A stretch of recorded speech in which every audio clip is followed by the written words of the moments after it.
Snow drifted across the Belgian woods on December 22, 1944, when 4 German officers approached the American lines near Bastogne carrying a white flag. They delivered a typed surrender ultimatum from General Heinrich von Luttwitz. Surrounded, outnumbered, cut off from supplies, so the Germans claimed there was no hope for the Americans. Accept honorable surrender, or be destroyed by artillery and armor. Inside a converted schoolhouse, Brigadier General Anthony McAuliffe had been asleep when staff officers handed him the message. Still groggy, he skimmed it, blinked once, and muttered a single word, "Nuts." His staff expected him to revise his answer, but McAuliffe insisted that was his formal reply. Colonel Joseph Harper carried the one-word note back to the German officers, who stared in confusion. Harper translated it plainly, "It means the same as go to hell." The defiant answer wasn't an accident. It reflected a mindset hammered into the American Army long before the Battle of the Bulge. For 20 years, the U.S. Army had been reshaped under General George C. Marshall, who became Chief of Staff in 1939. When he took command, the Army ranked 17th in the world, ill-equipped, scattered, and built more for paperwork than war. But Marshall, who had witnessed the paralysis and rigid command failures of World War I, was determined to create a different fighting force, one built on speed, initiative, and constant offensive action.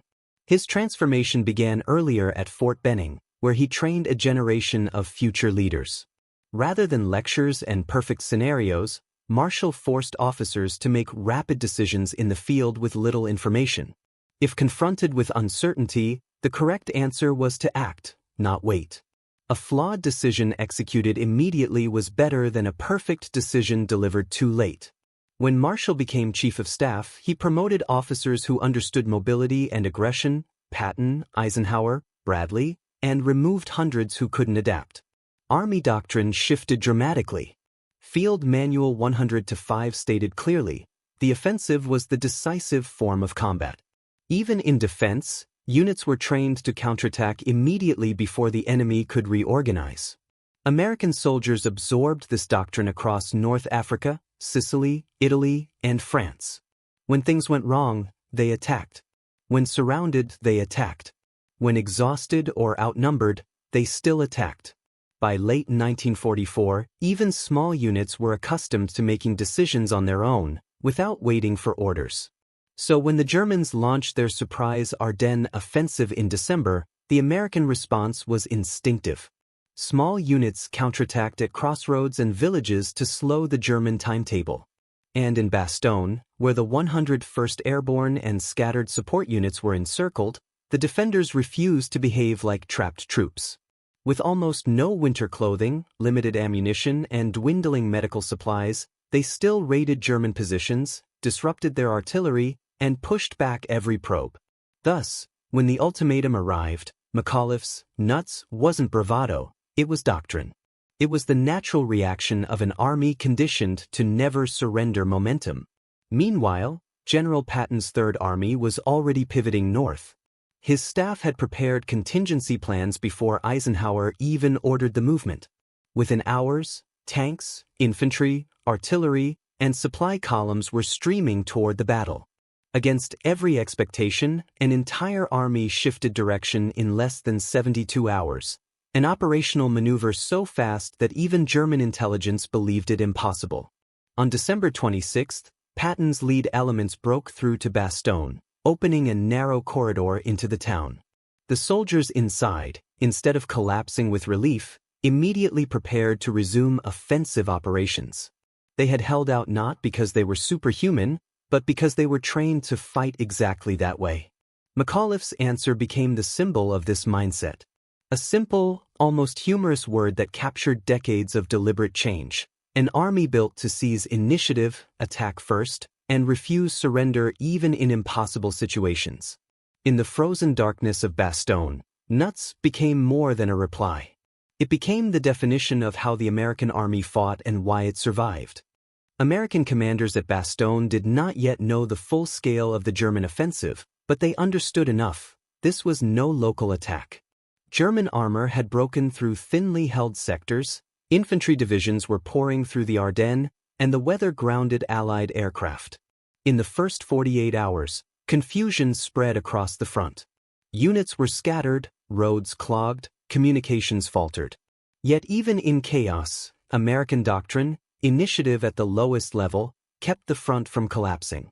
Company commanders organized hasty defenses at crossroads, platoons counterattacked to reopen blocked roads. Artillery batteries fired missions based solely on what forward observers could see or hear. There was no time to wait for orders. Everyone acted. What differentiated the Americans was not perfection but speed. They lost ground, but they lost it fighting. And the moment German spearheads paused to refuel, reorganize, or wait for supporting infantry, American units struck back. These counterattacks rarely destroyed German armor, but they disrupted the timetable. Every hour bought time for reinforcements. Every skirmish forced German units to deploy, burning precious fuel and momentum. At higher command levels, the same principle applied.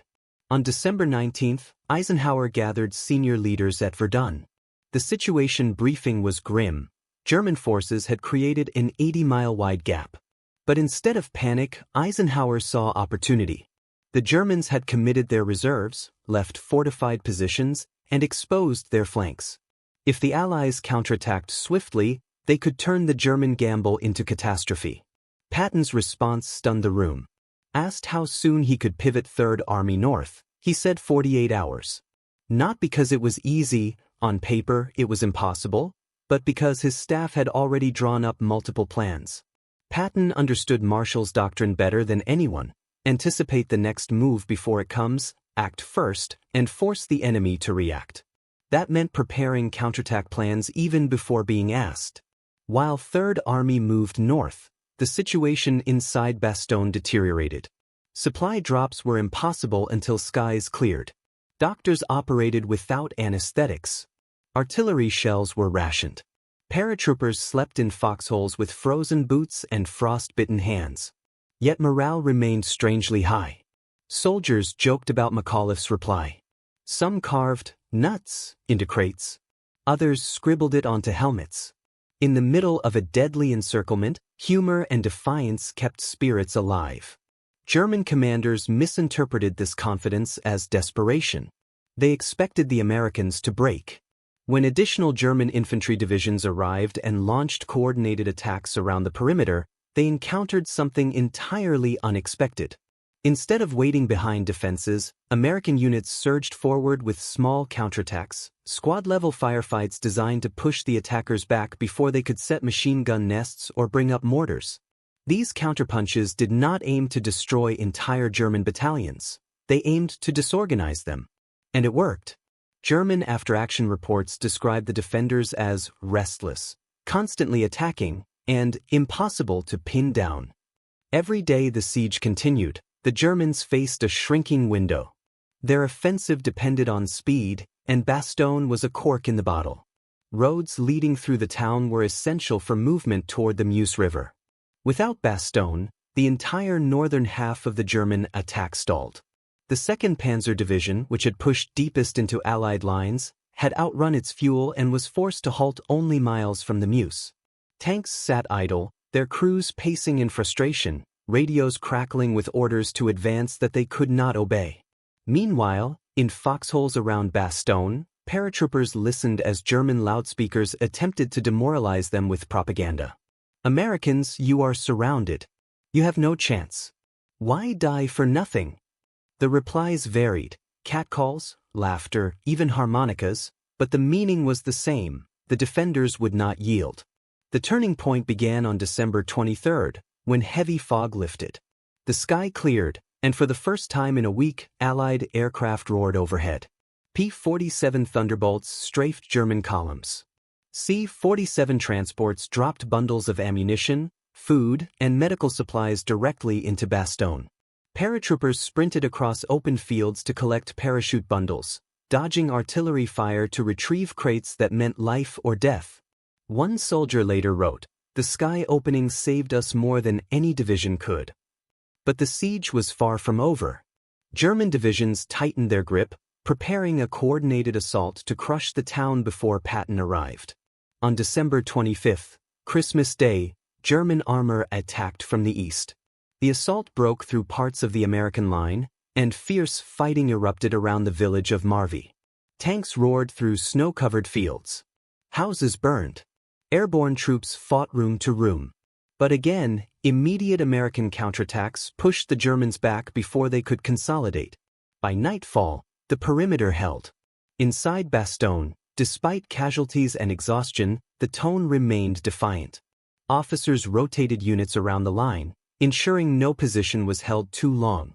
Quartermasters issued emergency rations. One soldier was overheard saying, "It ain't turkey, but it's Christmas."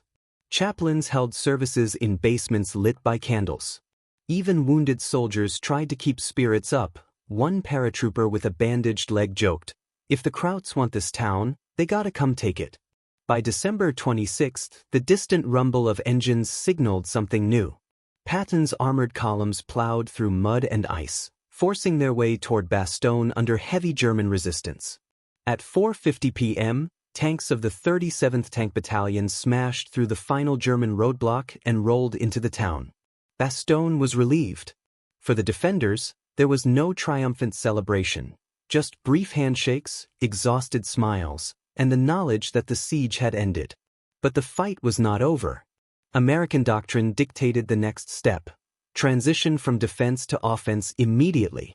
The moment supplies began flowing in, units prepared for counterattacks to widen the corridor and push German divisions back toward the Ardennes. The same spirit that inspired Nuts now propelled the next phase of the battle. Bastogne had not simply held out, it had demonstrated exactly why the American army fought the way it did, and why it so often turned disaster into opportunity. American forces wasted no time after Patton's vanguard reached Bastogne. Relief did not mean rest. As soon as the corridor opened, armored units pushed outward to secure the roads while infantry regiments reorganized and attacked to widen the fragile link. The defenders who had survived 6 days of constant assault now transitioned immediately from holding the line to striking outward. This shift was not improvisation. It reflected years of training that conditioned American units to move from defense to offense without pause. Snow-covered fields that had been the edge of a desperate perimeter were now launching points for aggressive pushes against German formations trying to regroup. German commanders faced a new crisis the moment the relief force arrived. They had expected the siege to break the 101st Airborne and open the road network for the final push toward the Meuse. Instead, their timetable collapsed. Units that were supposed to be attacking Bastogne were forced to pull back and defend against armored thrusts from Patton's divisions. Fuel shortages worsened their situation. Tanks sat immobilized, half-frozen crews huddled around engines they kept running only long enough to prevent them from seizing. The Luftwaffe, crippled by losses earlier in the war, could do little to support ground forces. Without air cover, German movements during daylight became nearly impossible. Meanwhile, American aircraft took full advantage of the clearing skies. P-47s prowled every road and tree line, striking convoys, artillery, and troop concentrations. Pilots later described it as a target-rich landscape, where German armor and trucks were strung out along narrow forest roads with no room to maneuver. Every destroyed vehicle deepened the logistical nightmare already choking the German offensive. The once confident drive through the Ardennes slowed to a crawl, then stalled completely. On the ground, American infantry continued the fight with the same aggressive mindset that had defined the Bastogne defense. Night patrols harassed German positions, laying mines on roads, ambushing stragglers, and overrunning isolated outposts. These small actions, often involving a handful of soldiers, created confusion far beyond their scale. German reports described the Americans as relentless, unpredictable, and resistant to exhaustion. Their commanders struggled to maintain coherence among divisions that were stretched thin, freezing, and running low on ammunition. Within Bastogne itself, despite the relief, the conditions remained harsh. The wounded filled cellars and makeshift aid stations. Many soldiers had not slept more than an hour or two at a time during the entire siege. Frostbite cases mounted, particularly among tank crews who fought with open hatches to maintain visibility. Yet morale remained surprisingly high.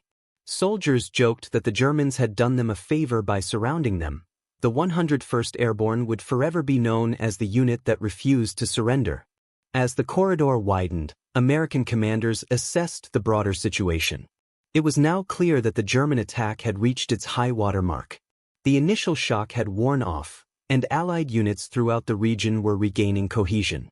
Reinforcements streamed in: armored divisions, infantry regiments, engineers, and artillery battalions converged from every direction.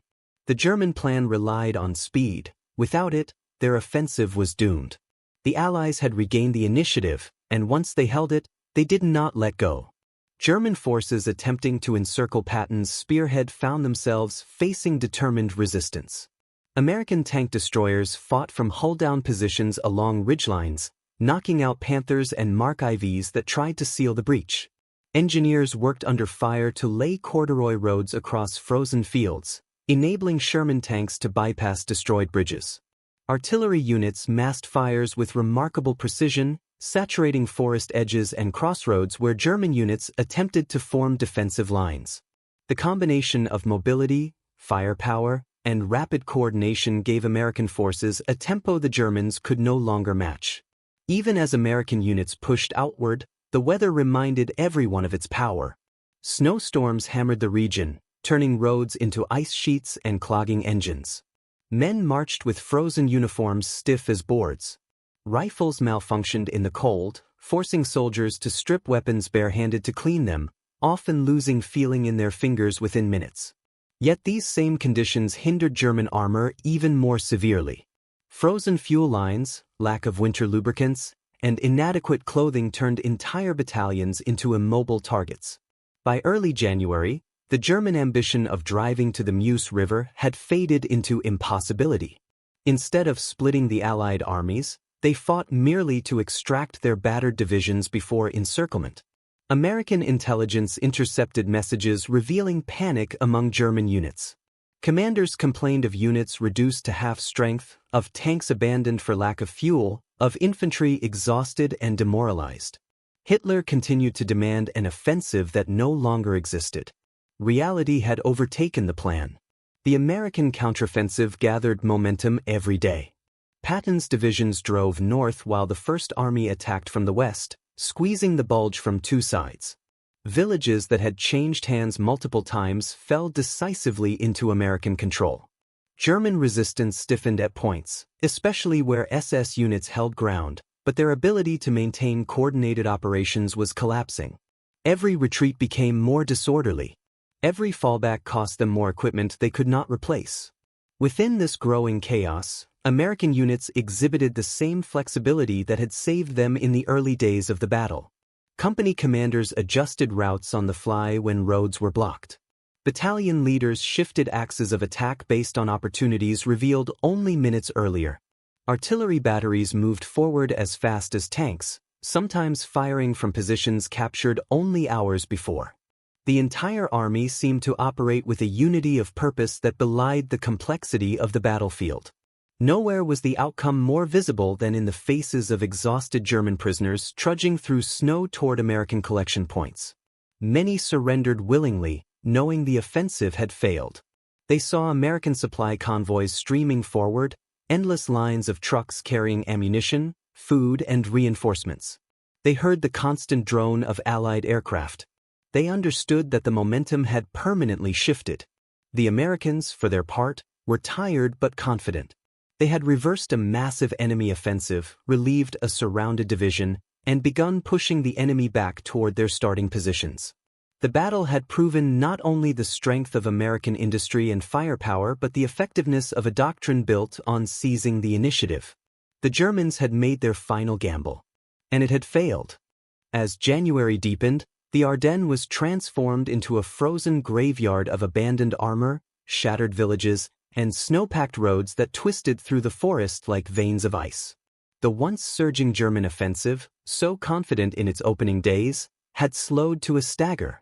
Now the question was not whether the Germans could reach the Meuse, but whether they could extract their battered divisions before American counterattacks snapped the Bulge shut like a closing trap. American commanders sensed this shift immediately. The moment the weather cleared, air operations intensified. Bombers struck key crossroads, severing German retreat routes. Fighter bombers prowled at treetop height, firing rockets into any vehicle still capable of movement. The thunder of artillery never stopped. The ground itself seemed to pulse with it. Every hour chipped away at German cohesion. But the counteroffensive was not merely an assault of machines and firepower. It required relentless human effort in conditions so brutal they broke lesser armies.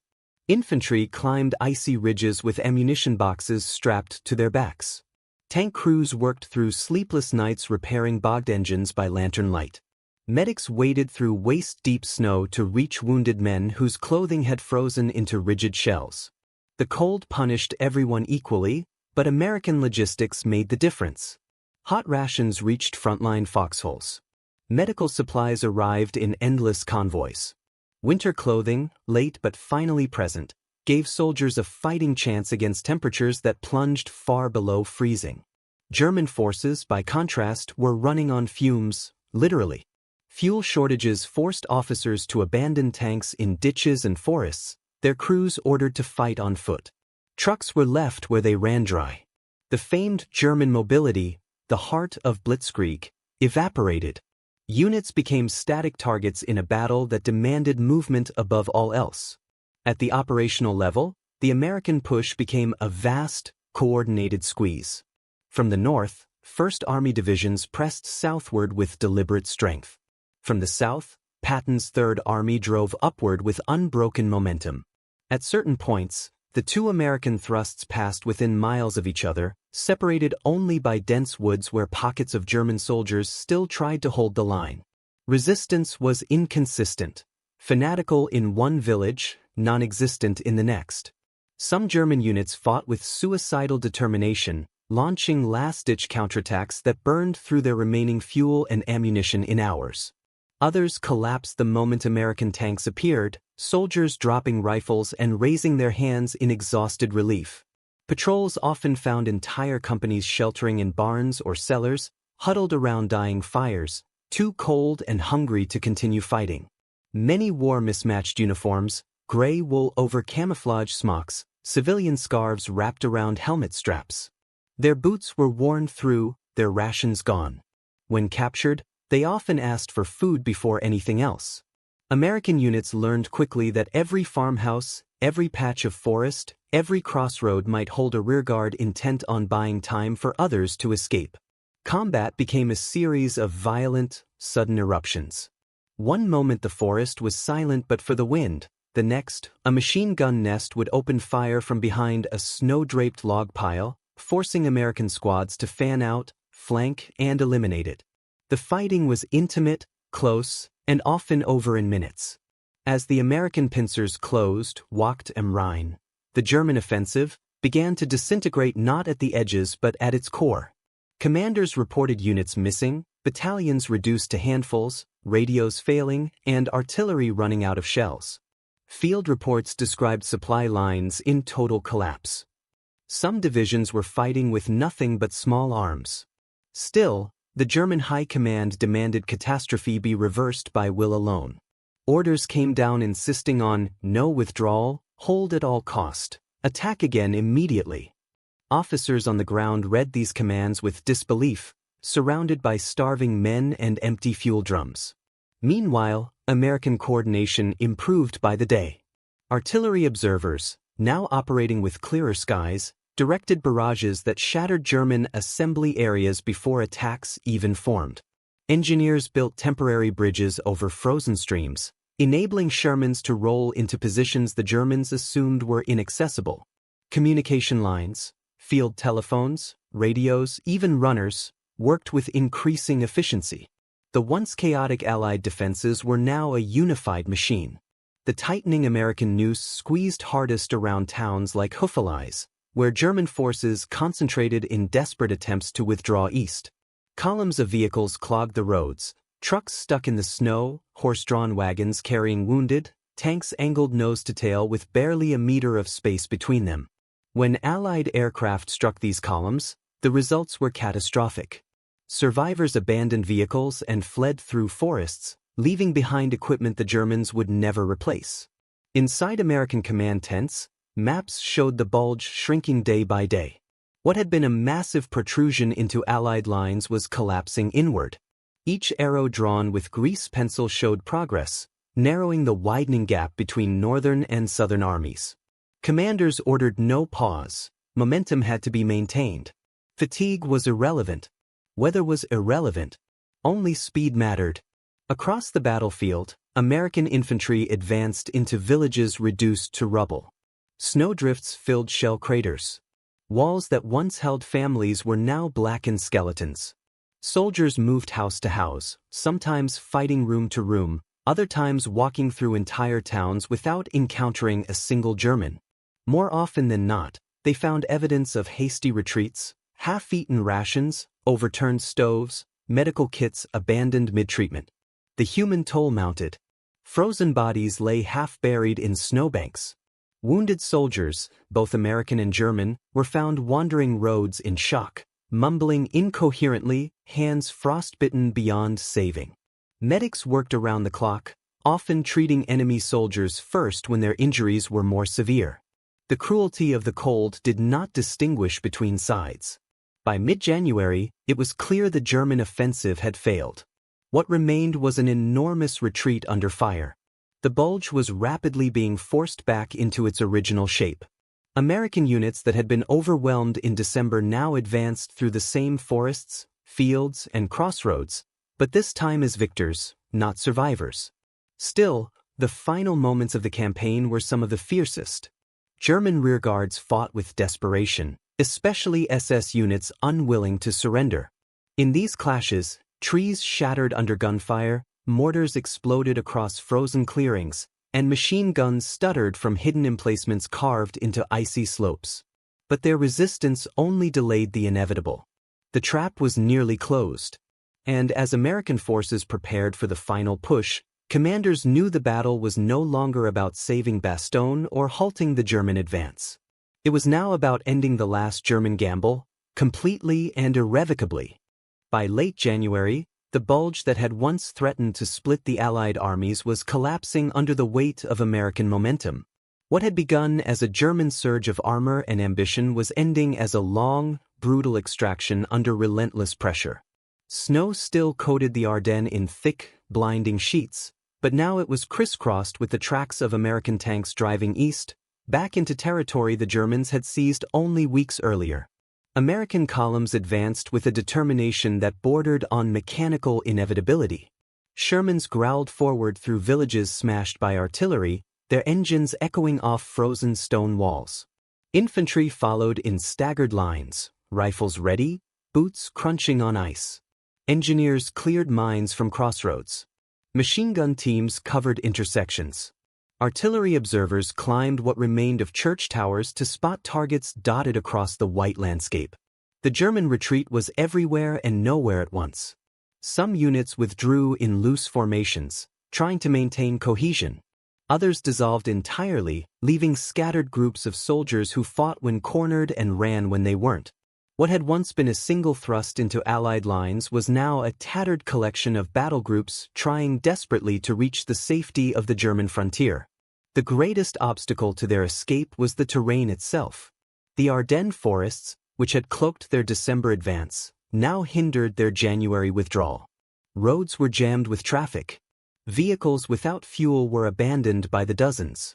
Horse-drawn wagons turned to ice sculptures overnight. A single disabled tank could block an entire column for hours, and American artillery made sure every traffic jam became a death trap. The Americans pressed hard from two sides. From the north, First Army divisions methodically closed in, offering no rest, no pause, no safe path east. From the south, Patton's Third Army surged upward, smashing through German positions with an unbroken rhythm. The two American forces were like jaws closing around the remnants of the German offensive. Buffalies became the epicenter. German units converged on the town in enormous numbers, trying to escape through what remained of the eastern routes. The roads were choked with vehicles, trucks half buried in snow, armored cars with shattered tires, tanks still steaming from the heat of battle. American fighter bombers roared overhead in savage waves. Rockets streaked into columns trapped between forest and frozen fields. Pilots described it as shooting at a target that couldn't move. Soldiers on the ground found roads littered with twisted metal, burned-out engines, and bodies frozen in snowbanks. Yet within this chaos, German rearguards fought with stubborn defiance.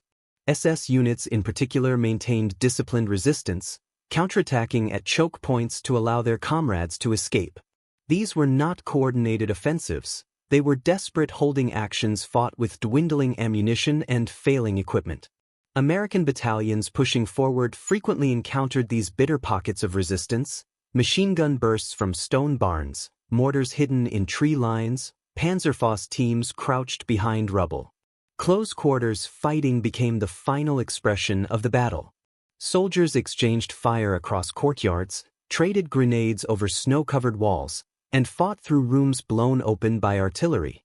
The cold muffled everything except the explosions, turning gunfire into sharp cracks that echoed through empty streets. But every German stand came at a terrible cost, and every hour they bought only delayed the inevitable.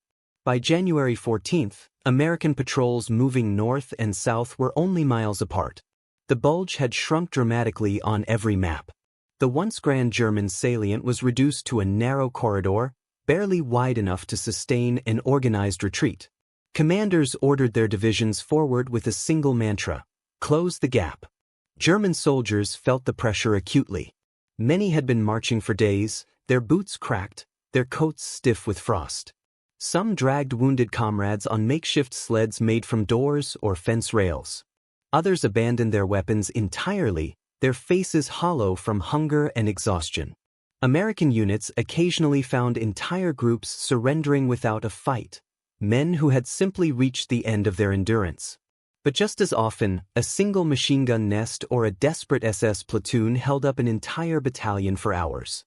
Fighting was unpredictable, brutal, and entirely dependent on the willpower of scattered German units trying to perform the impossible: defend and retreat at the same time. The American advance was not without cost. Shellfire erupted from unseen positions. Mines buried under snow detonated beneath infantry boots. Ambushes flared suddenly from wooded slopes. Medics hauled wounded men through drifts so deep they swallowed stretchers. Tanks slid off icy roads and had to be winched free under sniper fire. But the momentum never slowed. The closer American forces moved toward each other, the more intense the fighting became. German units trapped in the shrinking corridor fought with a desperation that bordered on frenzy. They knew that once the jaws closed, escape would be impossible. Every house became a fortress. Every ridge became a battleground. But the Americans were relentless. They had supply lines that stretched all the way back to France. They had warm food, medical stations, fresh ammunition, and radios that worked. They could rotate exhausted units out of the line. They could call artillery at any moment. They could attack by day and night. They fought with the confidence of an army that knew the tide of the war had turned and would never turn back. On January 16th, patrols from the 2nd Armored Division advancing from the north linked up with spearheads from Patton's 11th Armored Division pushing from the south near Houffalize. The two-pronged American counteroffensive had finally met, closing the Bulge and cutting off the last organized German units still lingering in the pocket. Snow continued to fall that night, covering the battlefield in a silent white blanket. The sky glowed faintly from the fires of destroyed vehicles and burning buildings. American soldiers stood in the cold, exhausted but triumphant, staring across the shattered wreckage of the battlefield. They knew the Bulge had been broken. What remained was to drive the Germans back to their original lines, and beyond. But the Battle of the Bulge was not just a military victory. It was a turning point in the war's psychology. The last great German attempt to split the Allied armies had failed. The Wehrmacht had committed its remaining strength and been shattered. American soldiers, frostbitten and bruised, had held the line, counterattacked relentlessly, and wrestled back every inch of lost ground. And now, with the Bulge erased, the road to Germany lay open. All that remained was the final push into the heart of the Reich. By the final week of January, the snow-buried forests of the Ardennes were no longer a battlefield, they were a graveyard of a shattered German dream. The great offensive that Adolf Hitler had boasted would split the Allies and force a new peace was now little more than a long trail of burnt-out tanks, frozen artillery positions, and white flags fluttering above exhausted German squads. The American counteroffensive had crushed the Bulge flat. But the battle was not over. The Germans were still fighting, stubbornly, bitterly, with the knowledge that every mile they retreated brought the war closer to their homes. American units pushing east encountered resistance that came not from strength, but from a kind of desperate fatalism. German rearguards fought like men who knew they were buying time for a nation on the edge of collapse. American forces pressed forward through a landscape transformed by winter and war. Snow-clogged valleys were filled with abandoned German vehicles, some half buried under drifting ice. Frozen bodies lay in roadside ditches, rifles still clutched in stiffened hands. The once dense forests were shattered by artillery, trees splintered into jagged spears rising from the snow like broken teeth. Yet the advance did not slow. Infantry platoons surged through villages barely recognizable beneath frost and rubble. They cleared houses room by room, kicking in doors, sweeping stairways, flushing out the last German machine gun nests. Tank crews maneuvered Shermans carefully along icy roads, their engines roaring against the cold. Engineers followed close behind, marking mines, repairing bridges, and clearing routes to keep the offensive moving. What the Germans had taken in days, the Americans were reclaiming in hours. The remnants of German armored divisions fell back toward the West Wall, those concrete fortifications guarding the German frontier. But the forces retreating now were a shadow of what had begun the Ardennes offensive. Panther tanks limped along roads with no fuel. Trucks carried soldiers who had not eaten a full meal in days. Entire battalions marched on foot, half of them without proper winter gear, all of them exhausted. American artillery made their retreat even harder. Counter-battery fire smashed German gun positions before they could fire more than a few rounds. Air support returned with a vengeance now that the skies had cleared. Thunderbolts and Mustangs strafed columns stretched across the snow, scattering soldiers into ditches that provided no real cover. Still, pockets of fierce German resistance erupted unpredictably. A lone 88mm gun hidden behind a stone barn might hold up an entire American regiment for hours. A Volksgrenadier company, supported by a few machine guns, could turn a crossroads into a miniature fortress. But these stands were no longer part of a coordinated offensive, they were the dying heartbeat of an army trying to slow the inevitable. American forces pressed on with a confidence that had hardened in the fires of Bastogne and the frozen hills around it. They had learned to fight in snow, to move in sub-zero temperatures, to hold lines under conditions that would have broken lesser armies. They had learned that their enemy, still dangerous, still cunning, was no longer invincible. Most importantly, they had learned something about themselves. In the bleak white landscape of the Ardennes, young American soldiers discovered they could endure fear, cold, exhaustion, and loss, and still keep fighting. They had stood their ground at Bastogne. They had counterattacked from all directions. And now, they were pushing the Germans back across the same ground Germany had seized with so much swagger only weeks before.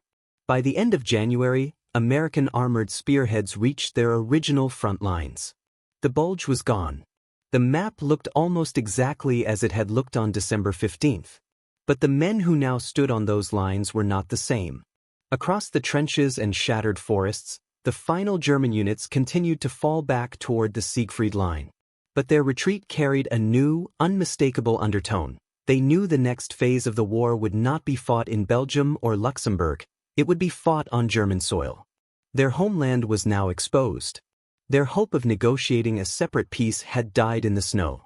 American soldiers sensed this shift. They found German diaries, half-burned documents, and letters stuffed into pockets of frozen coats. These writings spoke not of victory or revenge but of fear. Fear for families back home, fear of Russian retribution in the east, fear of a war they knew could no longer be won. And yet the Germans kept fighting, even as the winter tightened its grip. The Americans pushed on, not with celebration, but with grim resolve. They had won a victory in the Ardennes that history would remember. But even as they consolidated their regained positions, they understood the truth. The road ahead was still long, and every mile would be paid for in blood. But the confidence gained in the Ardennes would carry them through what came next. The German army had committed its final reserves. Its panzer divisions were gutted. Its best paratroopers, SS units, and armored battalions had been thrown into the snow and broken. The Battle of the Bulge was over. The last German gamble had failed. Now, the gates to Germany stood open. American forces gathered their strength, refilled their ammunition, repaired their vehicles, and looked east.